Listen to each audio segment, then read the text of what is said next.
안녕하세요. 저는 30대 후반의 남자입니다. 어린 아들이 한 명 있고 회사원이에요. 화목할 줄만 알았던 결혼 생활이었는데 어느 순간부터 저와 아내의 사이가 예전 같지 않다는 걸 느꼈습니다. 솔직히 저는 아내와 결혼 전 연애할 때에도 성격과 궁합이 썩 잘 맞는 것 같다고 생각하지 않았습니다. 그렇지만 대학 시절부터 오랫동안 짝사랑했던 여자이고 예뻤으니까요. 그저 예전에는 쟁취하고 싶은 생각뿐이었어요. 그치만 연애 시절 사근사근해 보이던 아내는 육아에 지쳐 가끔 예민해진 모습을 보이고 또 어쩌다 함께 시간을 보내면 생전 그러지 않은 사람이었는데 저에게 주눅드는 말들을 내뱉더군요. 그저 의아하기만 했습니다. 저는 의기소침한 사람인지라 아내에게 이유를 물어보지도 않고 그저 잠자리를 회피하기만 했었죠. 그런데 돌이켜보니 아내도 그게 상처였던 것 같습니다.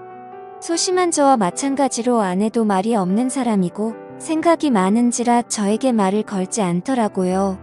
그렇게 서서히 우리 부부는 아이 키우는 데만 열중하고 밤에는 따로 자는 게 일상이 되었습니다.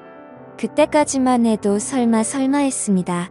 아내가 아가씨 때와는 다르게 표정력이라든지 발걸음이 커졌다고 생각했었지만 설마 아들밖에 모르는 아기 엄마가 한눈을 팔겠나 싶었습니다.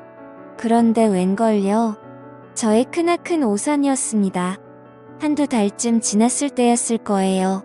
제가 여느 때처럼 회사에서 업무 중이었는데 갑자기 배가 사살 아픈 거예요.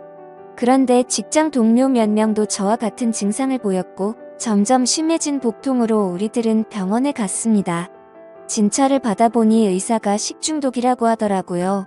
알고 보니 그날 밖에서 싸먹은 점심 식사에 문제가 있었고 그렇게 병원에서 간단히 치료를 하게 되었습니다.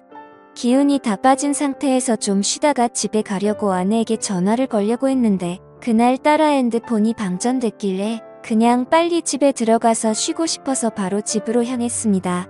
그렇게 겨우겨우 집 앞에 도착했고 무거운 몸을 이끌며 천천히 들어가려 했습니다. 우리 집은 복도식 아파트 때적 집이라 엘리베이터에서 내려도 한참을 걸어가야만 했어요. 그렇게 가고 있는데 그때 우리 집에서 문소리와 함께 문이 열렸습니다. 그리고 웬 키가 큰 남자가 먼저 나오더라고요. 저는 왜 그랬는지 모르겠지만 본능적으로 얼른 복도로 숨었습니다.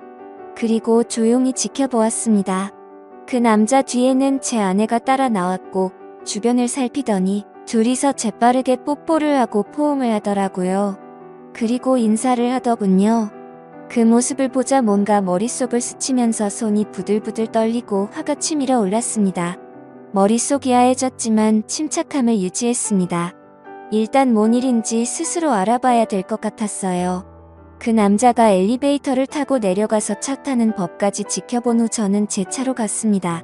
바로 들어가면 아내가 걸린 거 아닌가 하고 눈치챘거든요. 한 1시간 정도 지났을까요? 저는 오만 가지 생각을 하고 찝찝한 기분 상태로 집에 들어갔습니다. 들어가니 역시 놀란 표정의 아내가 약간 말을 더듬으면서 묻더라고요. 이 시간에 연락도 없이 웬일이야? 응, 점심 먹은 게 탈이 나서 그게 식중독이라네. 병원에서 치료받고 오는 길이야.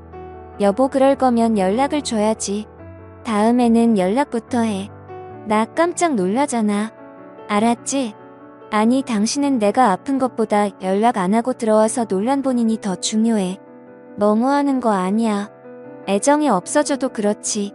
아픈 남편을 걱정하기는커녕 본인 바람핀 거 들킬까봐 점점 긍긍하는 게 꼴보기 싫어서 큰 소리를 쳤던 것 같아요. 알겠어라는 그냥 놀라서 한 말이야. 근데 제가 사는 이 집에 외간 남자를 들인 아내를 도저히 용서할 수 없겠더라고요. 저는 누워서 아내의 바람을 수면 위로 드러낼 방법들을 생각했습니다.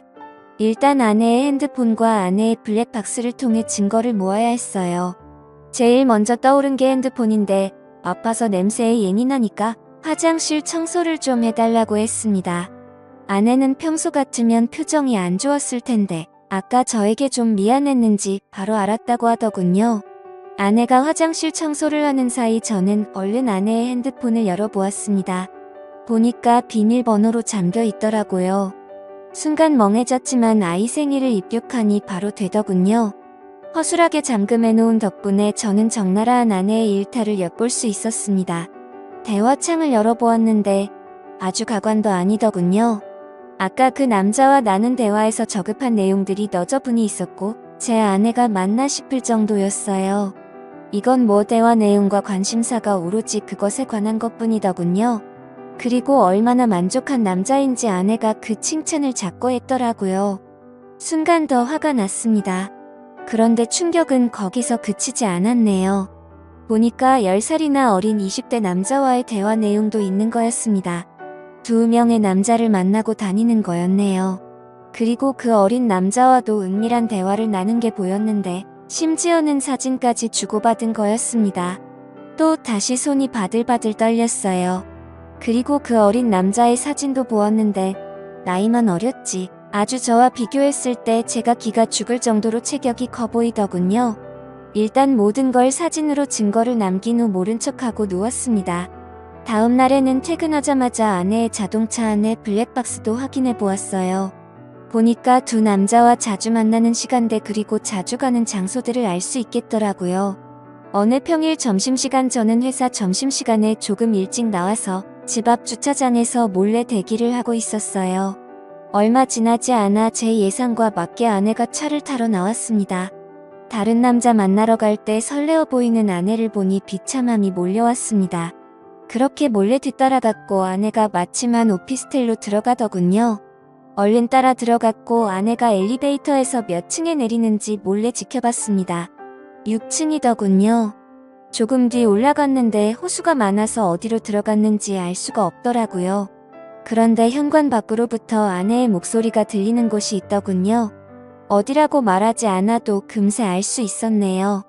신발 소리가 들리지 않게 조심조심 그곳 앞에 섰습니다. 문 앞에 갔을 땐 방금 전까지 아오 웃던 아내와 애간 남자의 목소리가 조용해지더니 잠시 뒤 아주 난리도 그런 난리가 아닌 듯한 더러운 소리가 들려왔어요. 아내한테서 한 번도 들을 수 없던 것인데 아내는 그렇게 행복했나 봅니다. 그런 아내의 모습을 보니 저는 더욱 아내를 놓아줘야겠다고 생각이 들더라고요. 그리고는 씁쓸한 마음으로 녹음을 했습니다. 그리고 저는 도저히 그곳에 있기가 힘들어서 자리를 박차고 나와버렸습니다. 조용히 차에 들어가서 녹음을 재생해보고 아내의 소리를 다시 듣는데 너무 비참해서 눈물이 나더라고요. 그렇게 집에 와서 조용히 증거물들을 정리해놓고 이혼 서류도 준비했습니다. 잠시 뒤 불륜을 저지른 아내가 들어오더니 또 일찍 집에 온 저를 보고 소스라치게 놀라더군요. 또 왜 이렇게 일찍 왔어? 저는 말없이 자료들을 아내에게 보여줬습니다. 실컷 즐기고 살아. 아이는 내가 데리고 살 거야. 너는 지금 뭐에 홀린 사람 같아서 불안해. 아이 못 키우게 할 거야. 아내는 당황한 나머지 아무 말도 하지 못하더군요. 잠시 뒤 여보 내가 잘못했어. 그냥 호기심에 한번 그런 거야. 한 번만 기회를 줘요. 우리 아이 없이 내가 어떻게 살아. 난 이미 마음먹었고 정리될 때까지 당분간 떨어져 있자. 그렇게 저는 아내를 내쫓았습니다. 그 집도 제 자산으로 일군 거거든요. 이혼 조정 기간이 끝나고 그 집에서는 저와 아들 이렇게 둘만 지냈습니다. 그런데 안방에 갈 때마다 그 남자 생각이 나서 괴롭더라고요. 그래서 바로 집을 처분하고 새로운 지역에 가서 아들과 행복하게 살고 있습니다. 그렇게 1년이 지났네요. 아내와 제가 오랫동안 사귀었고 친구들도 서로 아는 사이인지라 아내 소식이 귀로 들려오긴 하는데 양육비 버느라 식당에 다닌다네요. 그새 많이 늙었다고 하더라고요. 여태껏 제 집에서 제가 주는 용돈으로 넉넉히 생활하다가 얼른 월세 내야지. 아이 양육비 내야 되지. 그 사람도 먹고 사느라 바쁘겠죠. 또 대단한 남자들만 골라 만나는데 그 와중에 연애할 때 돈도 드니까 돈 많이 벌어야겠더라고요. 차라리 빨리 알게 된 게 다행이라고도 생각드네요. 갈라섰으니 저도 저와 잘 맞는 사람 만나서 연애나 하려고요. 저와 비슷한 경험 있으신 분들 모두들 힘내시고 새롭게 희망을 가지시길 바랍니다. 오늘의 사연은 여기까지입니다.